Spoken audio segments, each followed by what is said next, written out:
Alors, ce que vous avez devant vous a l'air d'un vieux clown. J'espère que je n'ai pas manqué mon coup parce que, comme ça fait longtemps que je me suis clowné, j'ai eu de la misère à faire mon maquillage. Mais ça est un maquillage de vieux clown. En fait, si on se fie au pronostic de notre santé publique, que je salue et respecte énormément, il y avait des bonnes chances que je sois mort. J'étais catalogué mort possible. Puisque j'avais attrapé la COVID alors que je venais d'avoir 75 ans. Vous imaginez 75 ans. J'étais devenu une personne à risque, dangereusement à risque. C'est là que j'ai décidé de changer d'âge. Ah oui.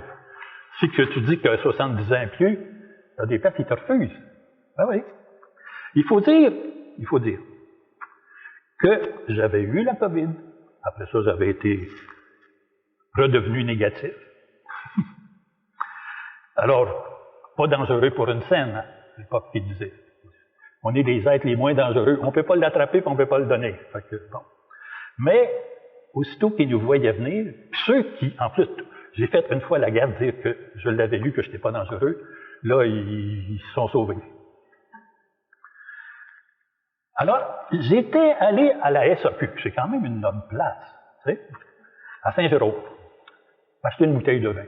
Tu sais, t'es guéri, tu peux acheter une bouteille de vin, c'est ça. On attend en ligne dehors, et là, je vois une grosse affiche. C'est marqué « Fortement déconseillé aux personnes de 70 ans et plus ».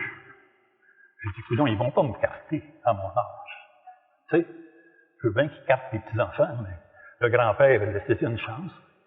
Il est encore en vie. Là, il dit, alors, je m'étais préparé. J'avais réfléchi à l'âge. J'ai dit, s'ils me demandent mon âge, je ne leur dirai pas en année. Parce que c'est après 70 ans que je vais leur dire en jours. Ça va les mêler. Alors, j'ai vraiment commencé à compter mon âge en jours. Et si vous voulez savoir quel âge que j'ai aujourd'hui, je n'ai pas 76 ans. Parce que j'ai 27 648 jours. Et vous savez que c'est un gros avantage, hein? Si tu dis que tu as 76 ans, on dit « Wow, il est vieux, il n'y en reste pas pour longtemps. » Si tu dis que tu as 27 648 jours, ils vont dire « Wow, il y a de l'expérience. » S'il est capable de vivre 648 jours, il doit être bon pour un 27 649e. C'est juste un de plus. Pensez-y. Puis l'avantage de compter ça en jours, c'est que c'est ta fête à tous les jours. Hein? Parce que tu peux s'aider. Alors, je ne suis plus un annuel, mais un journalier. Vous allez voir, ça a beaucoup d'avantages. Vous êtes trop jeune peut-être pour que ça vous dérange, mais ça va vous arriver. C'est pour ça que c'est si important que je sois là aujourd'hui.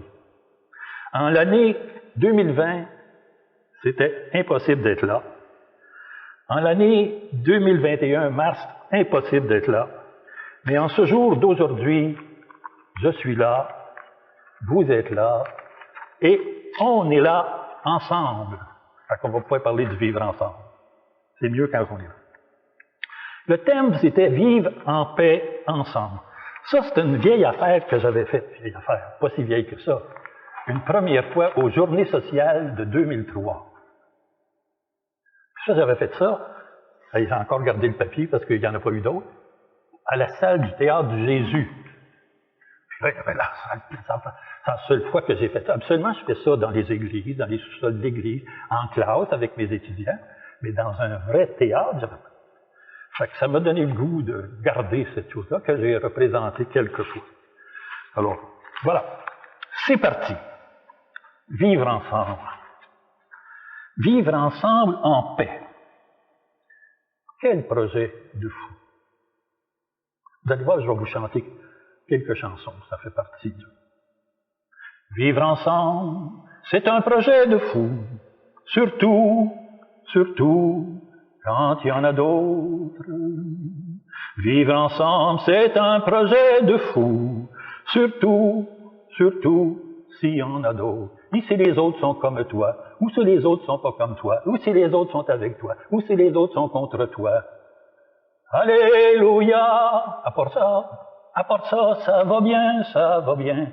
À part ça, tout est bien. Le problème dans ce projet de fou de vivre ensemble, le problème, c'est l'autre. Quand on vit ensemble, il y a toujours au moins un autre. Souvent des autres, et différents à part ça. Et c'est là que les problèmes commencent. Car l'autre, on le sait, est problématique. Les autres sont problématiques. Mais ils peuvent être aussi une solution.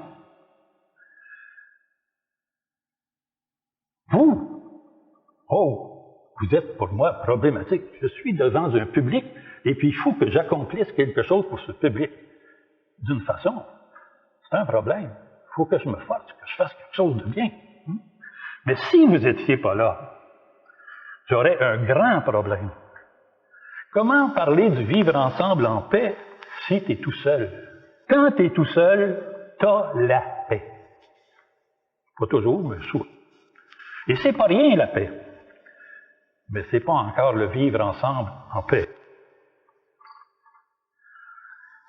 Il y a longtemps que le problème se pose. La Bible nous dit que ça remonte pratiquement au début.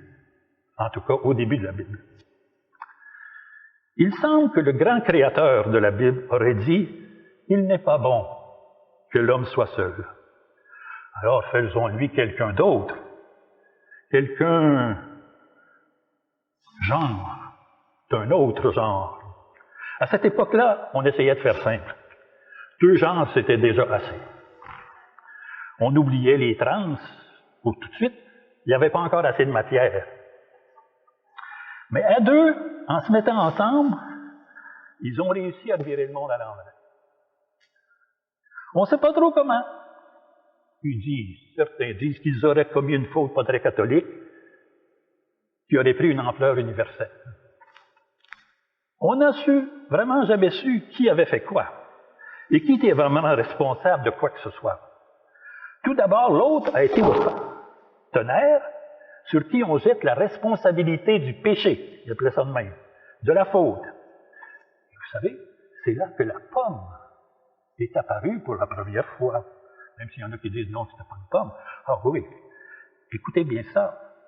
La faute, c'est pomme, pas ma faute. C'est elle, c'est lui, c'est le serpent. L'autre, c'est pomme. C'est pas moi. C'est pas moi. Moi, j'ai rien fait. La faute, c'est pas ma faute. C'est elle, c'est lui. La faute, c'est pas ma faute. C'est le serpent, le maudit. Moi, j'ai rien fait. Moi, j'ai rien fait. C'est pas ma faute. C'est pas ma faute. Moi, j'ai rien fait. C'est pas moi, je vous le dis. C'est pas moi, je vous le dis. Moi, j'ai rien fait. Ça, c'est juste pour vous dire que de temps en temps, mon orchestre va jouer. C'est pas...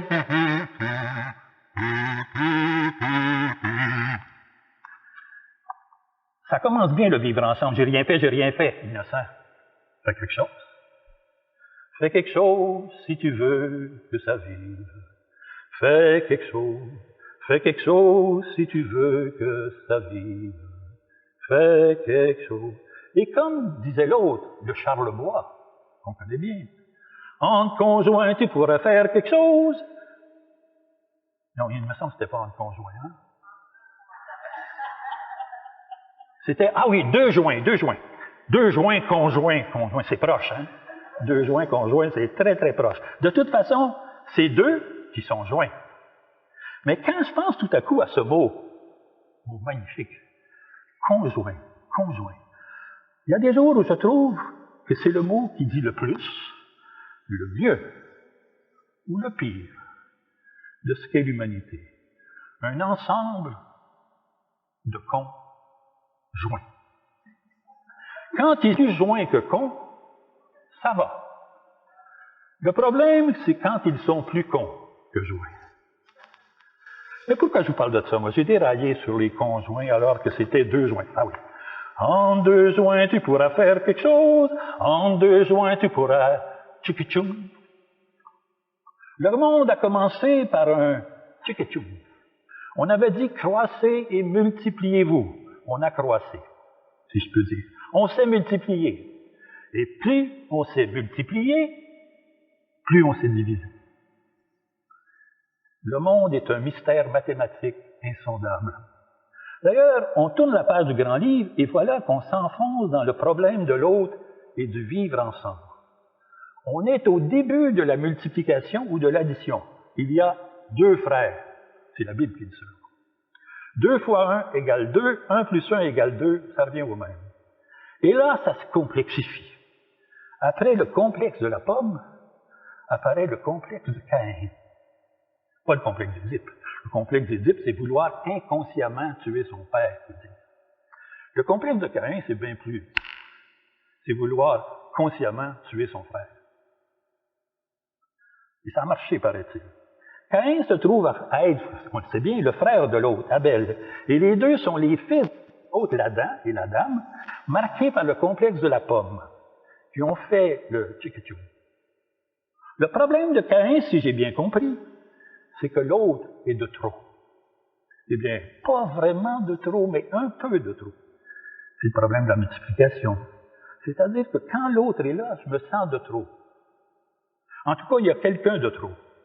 Le pauvre Caïn, quand on lit la Bible, ça s'est imaginé, et il a fini par le croire, que son Dieu de père aimait mieux son frère que lui. Ça s'est fait à partir d'une liturgie. Ça me fascine toujours. Les liturgies, c'est rassembleur, mais des fois, sacrifice. Alors il s'est dit, s'il n'y a plus de frères, plus d'Abel, Dieu sera juste pour moi. Le Père sera juste pour moi. Et il a décidé de régler le problème à la source. Si le problème c'est l'autre, faisons disparaître l'autre, et il n'y aura plus de problème. Il a zigouillé l'autre, espérant être pour toujours le seul à avoir part à l'attention du Père Dieu. Peut-être espérant aussi avoir toute la terre juste pour lui, toute l'eau, tout le pétrole juste pour lui. Après tout, il y en a qui disent que ces récits bibliques situent les commencements du monde en Mésopotamie. Pas loin de l'Irak. Pas loin de l'Irak. Et il y en a du pétrole, là, mes amis, c'est à croire que Dieu a d'abord créé le pétrole. Car pour avoir le pétrole, on est prêt à tout, même à tuer l'autre. Mais là, je mêle tout, excusez-moi, c'est hors d'ordre. Bon. Vivre ensemble, quel projet de fou, surtout quand il y en a d'autres. Je reprends ça, mais en faisant un clin d'œil à mon ami, que je n'ai pas vraiment connu, mais qui est mon ami, Félix Leclerc, qui lui chantait le bonheur. C'était un petit bonheur qu'on avait rencontré, que j'avais ramassé. Il était tout en pleurs sur le bord d'un fossé. Il est où le bonheur? Il est où? Mais revenons au vivre ensemble en paix, à la manière de Félix, qui lui va nous chanter ça comme faut. Vivre ensemble, c'est un projet de fou, surtout, quand il y en a d'autres.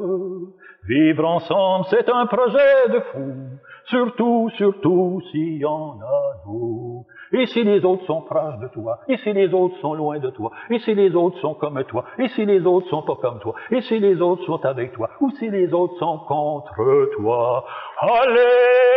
Alléluia! À part ça, ça va bien. À part ça, ça se fait bien. Là, ça simplifiera pas les affaires. Après ça, je vais être plus léger, mais on est bien obligé de parler de ces choses-là quand on parle de vivre ensemble en paix. La première chose dont il faut parler quand on parle de vivre ensemble en paix, malheureusement, c'est la guerre. Puis quand j'ai fait préparer en 2003, il y avait la guerre en Irak. Moi, je suis allé marcher dans les rues pour protester contre la guerre en Irak. Ils n'ont pas écouté, ils sont allés pareil à faire la guerre. Ça a été le désastre. Parce que moi, je suis allé en Irak il y a quelques années. J'ai vu les conséquences de la guerre en Irak catastrophiques, comme la guerre en Afghanistan, qui est démultipliée. Ils nous disent toujours, ben oui, mais c'est sûr que c'est des choses, la guerre, la guerre. Puis là, un des termes de ceux qui font des guerres, ils disent, oui, mais on ne peut pas faire d'omelette sans casser deux. Hein? On ne peut pas faire d'omelette sans casser deux. Je me suis toujours demandé s'il avait demandé aux œufs de ce qu'ils pensaient de nos omelettes. Hein? On ne peut pas faire d'omelette sans casser deux, sans casser deux. Deux. On ne peut pas faire d'omelette sans casser deux, sans casser deux, deux. Mais on se casse tous les deux, deux, deux.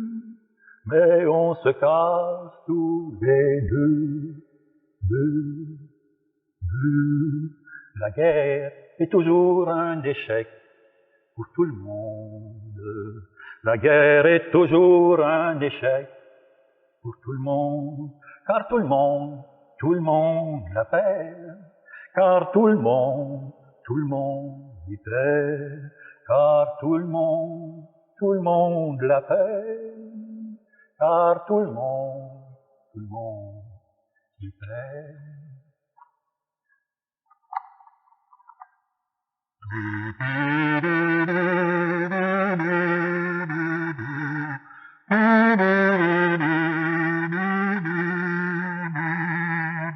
C'est une musique de funérailles. Comment faire vivre ensemble des gens de religions différentes? Là, on s'est replacé un petit peu, mais c'est pas fait encore. Aïe, aïe, aïe. Depuis toujours, en tout cas, depuis longtemps, les humains se battent au nom de leur Dieu. Mon Dieu est plus vrai que le tien. Punch! Mon Dieu est meilleur que le tien. Mon Dieu est plus fort que le tien. Mon Dieu est plus fort que le tien. Pow! Mon Dieu est plus fort que le tien. Wow! Mon Dieu est plus fort que le tien. Wow! Wow! Mon Père, mon Dieu est plus fort que le tien. Wow! Wow! Wow! 4-5 ans d'âge mental, à peu près. Et je ne parle pas du niveau d'âge spirituel. Voilà comment se pratique, ou s'est pratiqué, trop souvent, le dialogue interreligieux, comme on appelle ça aujourd'hui. À certaines époques, et même parfois à notre époque, c'est tu frappes d'abord, tu parles après.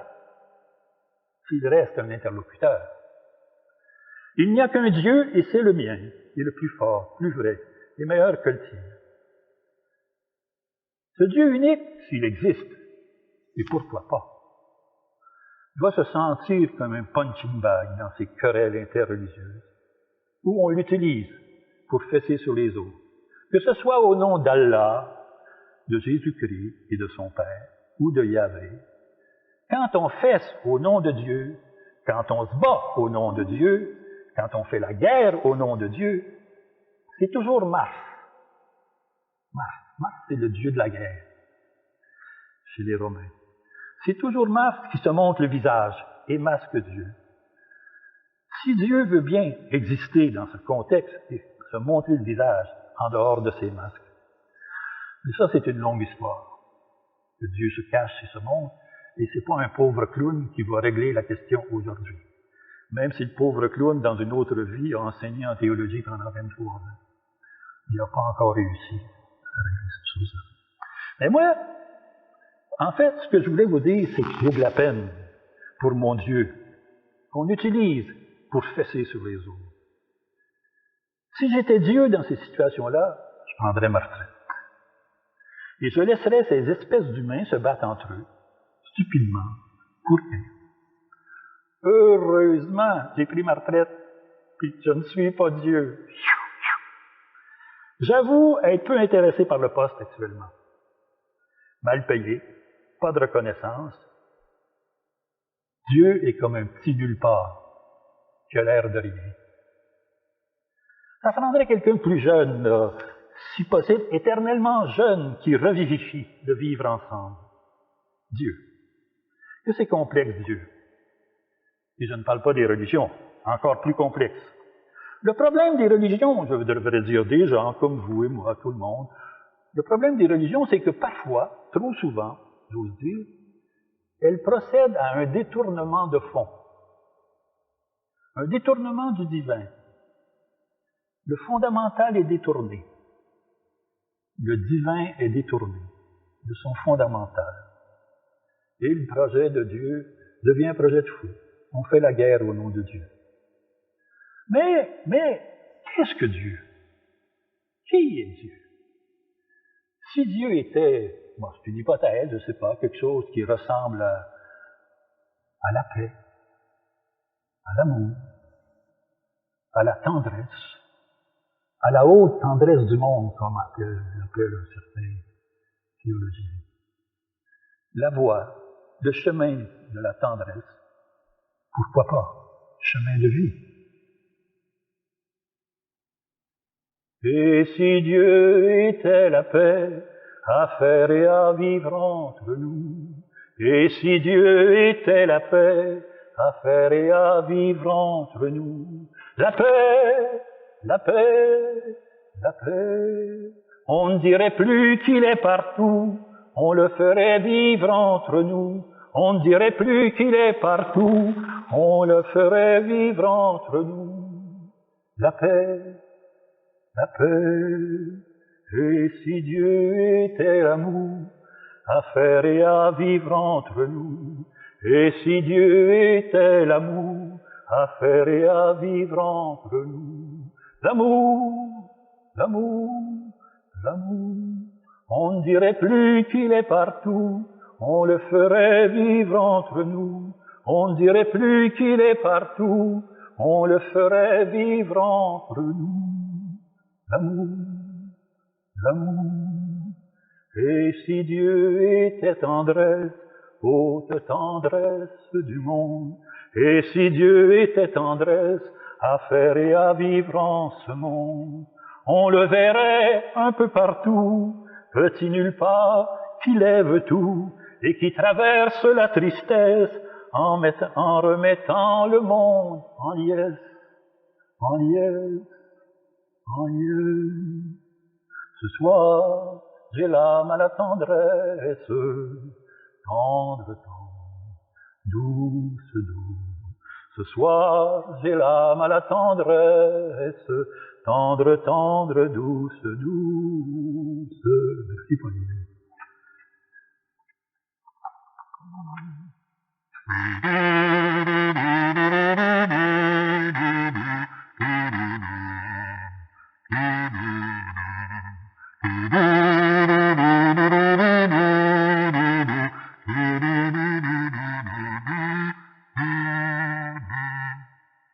Si on faisait Dieu vivre entre nous, si on faisait Dieu vivre entre nous, en espérant qu'il soit partout, si on faisait la paix vivre entre nous, en espérant qu'elle soit partout, peut-être que Dieu, petit nulle part, redeviendrait un peu partout, et comme la paix un être à part, qui serait au cœur de tout, peut-être que Dieu, petit nulle part, redeviendrait un peu partout, et comme l'amour de part en part, qui serait au cœur de tout.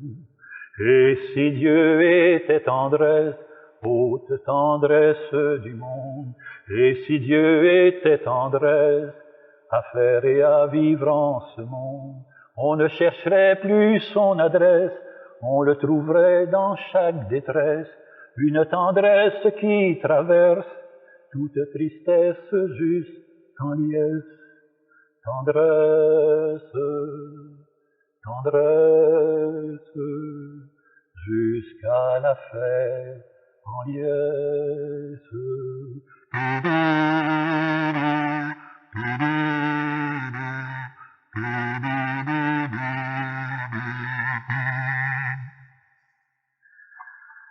Le grand problème des religions, le grand projet de Dieu serait de faire la paix, de faire l'amour, de faire la tendresse.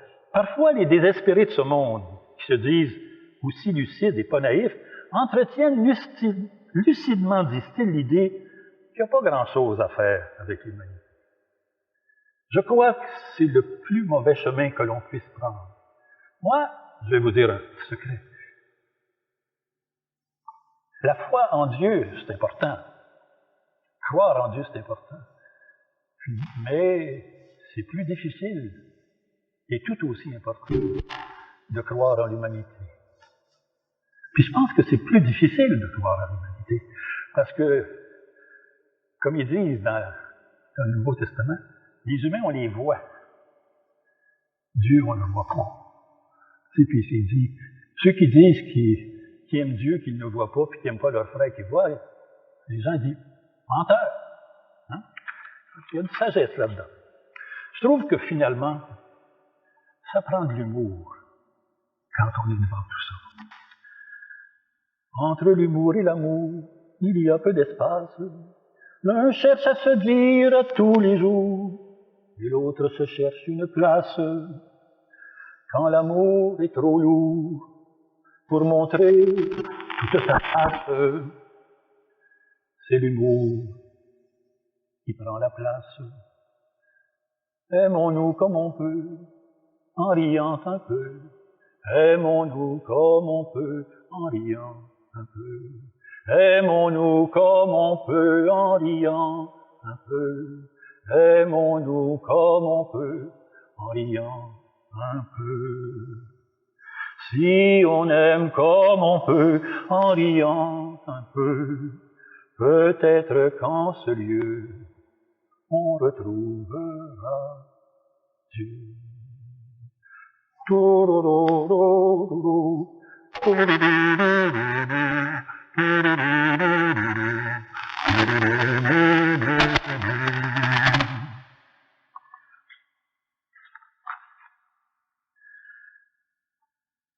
Je pense, tout à coup, en pensant à la guerre, en pensant à tout ça, à Raymond Lévesque.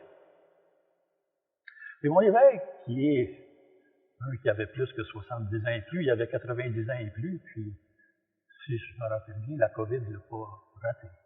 En tout cas, il est décédé durant la pandémie, le 15 février de cette année. Toutes ces affaires de guerre, d'amour, de tendresse et d'humour me fait penser à lui, que j'ai toujours apprécié avec tendresse. En plus que c'est lui qui avait, en venant de France, parti le groupe des Beaux-Os. Il y avait Yvon Deschamps, Canté Veillé, Nommé-les, elle, que j'aime bien aussi, mais j'oublie son nom. Oui, Madame Desrochers. Et puis on connaît sa chanson, qui a été souvent reconnue comme une des plus belles chansons du Québec. Quand les hommes vivront d'amour, il n'y aura plus de misère, alors commenceront les beaux jours, mais nous serons morts, mon frère. Je l'ai chanté souvent cette chanson-là, et elle est vraiment très belle. Mais elle est aussi très triste. Très triste. Puis là, je la chantais, puis je me disais, ah mon Dieu, parce que je suis sûr que lui-même n'a pas vécu ça. Il n'a pas attendu d'être mort avant de vivre d'amour, Raymond Lévesque, vous le connaissez. Mais là, je suis allé voir son chose. Il a composé ça quand il était en France, dans la fin des années 50, et c'était pendant la guerre d'Algérie. Il avait expliqué. Et au fond, c'est une façon de dire, on va s'arrêter de faire la guerre. On va s'arrêter. Puis c'est comme s'il disait, peut-être qu'on s'y arrêteront pas, puis on va mourir avant. Mais je trouvais ça, en même temps, je lui reproche rien. Je trouve que c'est une belle chanson qui invite à vivre quand les hommes vivront d'amour. Puis aujourd'hui, il y aurait même de la misère à la composer comme ça, parce que les gens diraient, ouais, les hommes, puis les femmes, qu'est-ce que t'en fais? Hein? Puis là, les autres, les transgenres, qu'est-ce que t'en fais? Puis bon, ben, ça n'enlève rien à la beauté de la chanson. J'ai le goût de répondre à René Lévesque, mais pas lui répondre à lui, parce qu'il bon, n'y a rien à répondre à une belle chanson, on a juste à la chanter. Mais ça m'a fait penser à une autre chanson. Puis là, je ne me compare pas à René Lévesque, je l'appelle René, mais c'est Raymond, que j'avais composée en 1983, dans un autre contexte. C'était pas la guerre en Algérie. J'appartenais à une communauté de base à Saint-Jérôme. Et comme toutes les communautés de base ou autres, à un moment donné, il y a des problèmes. Hein? Ça fait partie. Si tu es en communauté, il faut que tu acceptes qu'il y ait des problèmes, puis que des fois, ben, on ne s'entend pas sur ça, puis ça, pas ça. Fait que c'était... Puis on avait des réunions. Puis moi, j'avais commencé à composer des chansons comme ça. Là, puis des fois, le monde trouvait ça beau, les chansons. On va en faire une autre. Tu sais. Ça s'appelle « Parlons-nous donc d'amour et de tendresse ». Parlons-nous donc d'amour et de tendresse, parlons-nous donc le temps qu'il reste, parlons-nous donc, on a quelque chose à dire, n'attendons pas que ce soit l'heure de partir. Parfois la vie c'est comme une tempête où l'on s'enfuit en détournant la tête, où l'on n'a plus le temps de faire la fête, où l'on ne sait plus trop bien ce qu'on a fait. Mais parlons-nous donc d'amour et de tendresse, parlons-nous donc le temps qu'il reste, parlons-nous donc, on a quelque chose à dire, n'attendons pas que ce soit l'heure de partir. Parfois la vie, c'est comme un arc-en-ciel, l'arbre disparaît, ne reste que le ciel. Parfois la vie, c'est comme une fleur sauvage, que l'on oublie de cueillir au passage. Parlons-nous donc d'amour et de tendresse, parlons-nous donc le temps qu'il reste, parlons-nous donc, on a quelque chose à dire, n'attendons pas que ce soit l'heure de partir. Parfois la vie, c'est comme une fontaine, l'eau qui s'écoule, personne pour la boire. Parfois la vie, c'est comme une grande scène qui se déroule, personne pour la voir. Parlons-nous donc d'amour et de tendresse, parlons-nous donc le temps qu'il reste, parlons-nous donc, on a quelque chose à dire, n'attendons pas que ce soit l'heure de partir. Parlons-nous donc d'amour et de tendresse, parlons-nous donc du temps qu'il reste, parlons-nous donc pendant qu'on peut le dire, demain peut-être il nous faudra partir.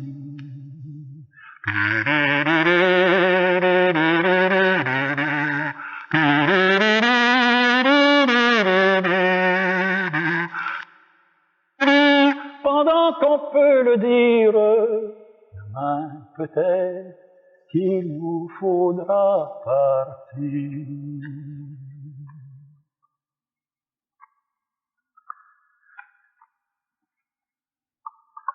Là, tenez-vous bien assis, on est devant un problème qui, depuis qu'on a fait ça, depuis la pandémie, s'est radicalisé. Le racisme systémique, systématique, mathématique. Moi, ce que je vous présente, je m'étais dit, ben là, je suis dépassé, moi, avec mes affaires. Tu sais, ces affaires-là que j'ai faites d'abord une première fois en 2003, tu sais, 18 ans plus tard. Non seulement pas dépassé, ça n'a jamais été si actuel. Alors, je vais vous dire comment que je me situe par rapport au racisme, par rapport aux races. Moi, la couleur, puis les couleurs de race, ça m'a toujours beaucoup intrigué. Quand j'étais jeune, ils nous disaient ça, il y a quelques races. Il y aurait des noirs, des blancs, des jaunes, des rouges, j'en oublie peut-être. Mais parmi les premiers grands théoriciens des races, il arrive à peu près toujours à ça. Je suis un antiraciste radical. Systémique. Je suis un antiraciste systémique. Je veux exterminer les racistes. Non, c'est pas bon. C'est pas ça. Je veux exterminer les races. C'est mal dit. Parce qu'il y en a qui vont penser que je veux exterminer les gens des autres races. T'sais. Alors, non. Je suis pour l'abolition des races. Puis je me dis, si on avait aboli les races il y a longtemps, on n'aurait peut-être pas eu besoin après d'abolir l'esclavage.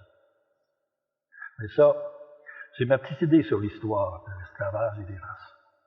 Les races, ça repose sur un malentendu. Non, je devrais dire sur un mal vu, une mauvaise vision, une fausse représentation.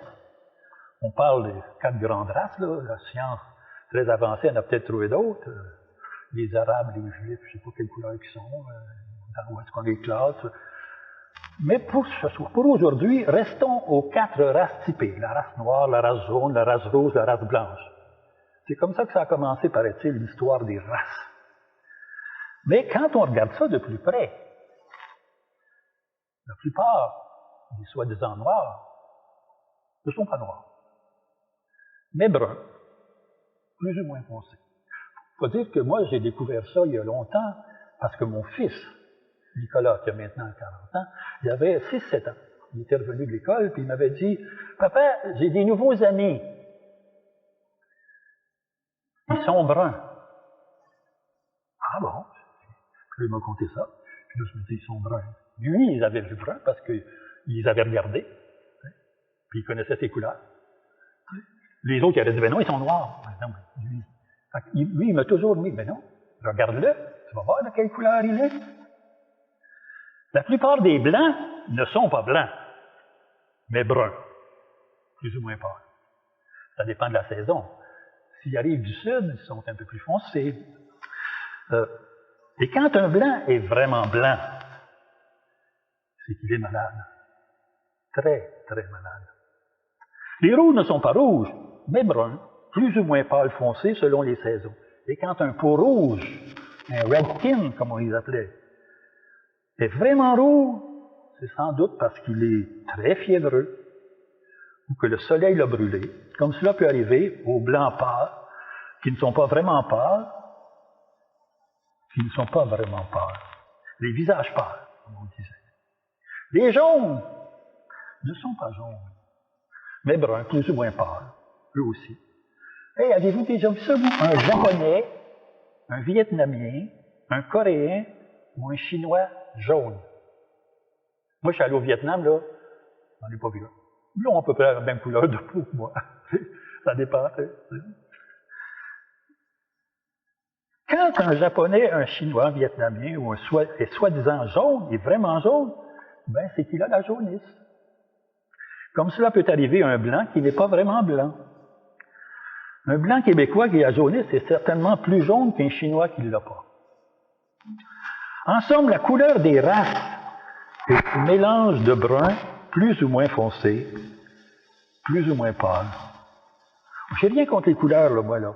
Puis si il y a aussi quelqu'un qui est vraiment blanc, donc je me disais, c'est beau ton blanc, mais il n'est pas blanc. S'il arrivait quelqu'un qui est vraiment noir, moi, j'ai rien contre le noir, c'est beau le noir. Mais j'en ai jamais vu, moi. Puis j'ai voyagé. Je me suis promené. Tantôt, je vais vous conter une petite histoire. Vivre ensemble sur un même fond. Au fond, on vit sur un même fond. À partir d'un même fond. Un fond de teint. En intégrant, bien sûr, les différences et toutes les teintes de couleurs. J'ai fait une étude sur le sujet. Une étude non subventionnée, bien entendu. Et j'ai repéré 2842 teintes majeures différentes, qui elles-mêmes se subdivisent en 1258 sous-teintes chacune, ce qui fait un grand total de 3 575 136 couleurs différentes, minimum. Ça peut varier selon les saisons et le reflet du soleil. OK pour la diversité des couleurs? Conclusion. Nous sommes tous des gens de couleurs différentes.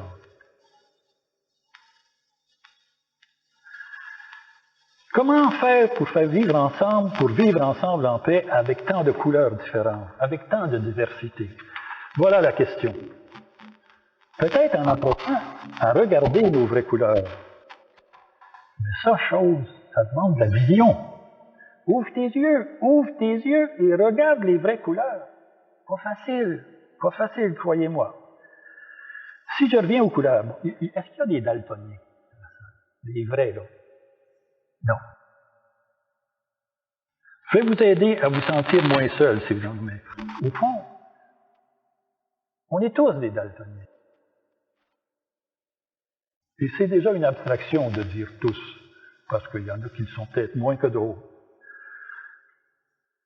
J'ai fait une chanson intégrante. Et je l'ai mise au masculin parce que c'est plus simple et que daltonien rime mieux avec rien. On est tous des daltoniens, on ne voit rien, on ne voit rien. On est tous des daltoniens, on ne voit rien de la couleur des autres. On voit rouge, on voit noir, on voit jaune, on se voit blanc. Et si je me regarde dans le miroir, rien que mes cheveux sont blancs. On voit nos vieilles idées qui ont couleur de race. On n'a même pas idée de se regarder dans la face. On est tous des daltoniens, on ne voit rien, on ne voit rien. On est tous des daltoniens, on ne voit rien de la couleur des autres. Si on se regardait dans la face, on serait surpris des couleurs.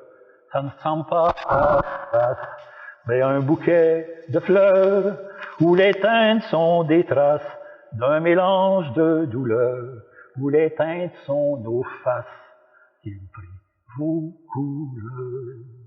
On est tous des daltoniens, on ne voit rien, on ne voit rien. On est tous des daltoniens, on ne voit rien de la couleur des autres. Ce n'est pas que je n'aime pas le noir, ce n'est pas que j'haïs le blanc, ce n'est pas que je n'aime pas le rouge, ou que le jaune ferait semblant, c'est que ce n'est pas la couleur que je vois dans ma glace, c'est que ce n'est pas la couleur que je vois dans ta face. Quand je prends le temps de me regarder, quand je prends le temps de te regarder, quand je prends le temps de me regarder, quand je prends le temps de te regarder, face à face. Si on se regarde face à face, si je découvre ton visage, on se fessera moins dans la face. Peut-être qu'on sera plus sage si on se regarde face à face. Si je découvre ton visage, on se fessera moins dans la face. Peut-être qu'on sera plus sage.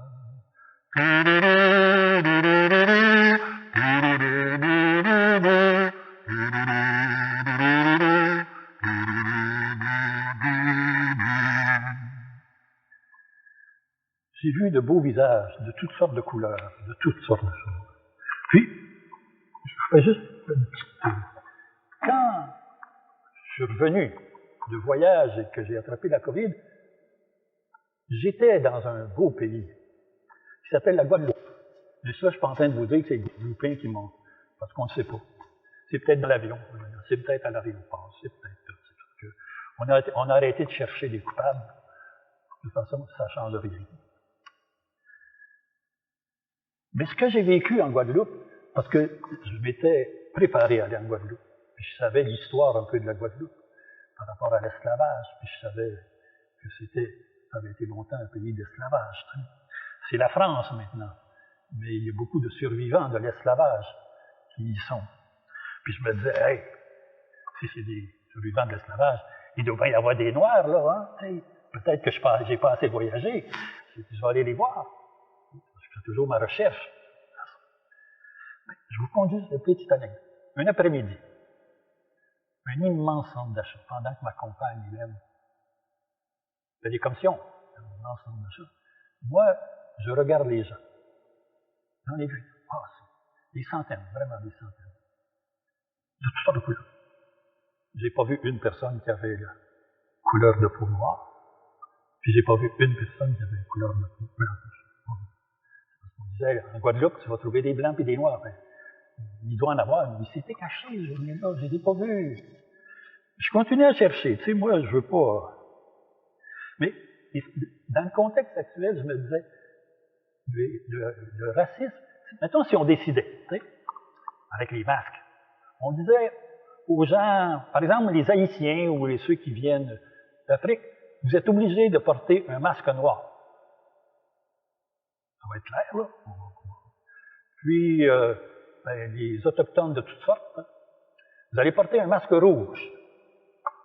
Puis ceux qui asiatiques, là, de toutes sortes. Vous allez porter un masque jaune. Puis le restant, les bons, là, on va porter un masque blanc.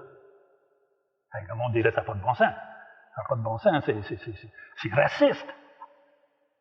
Ben, c'est ça. Quand on les appelle noirs, ou jaunes, ou rouges, puis nous autres blancs, c'est raciste. C'est une chose que je dis. Alors, oui, c'est un racisme systémique. Il est dans nos façons de parler des autres sans les regarder.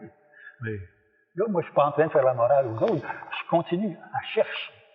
Puis, mais j'ai trouvé ça très intéressant d'avoir ça, parce que ça m'oblige à regarder le monde dans la face. Hey, c'est pas rien. J'ai vu du beau monde, hein, en Guadeloupe. Du beau monde en prenant le temps de les regarder.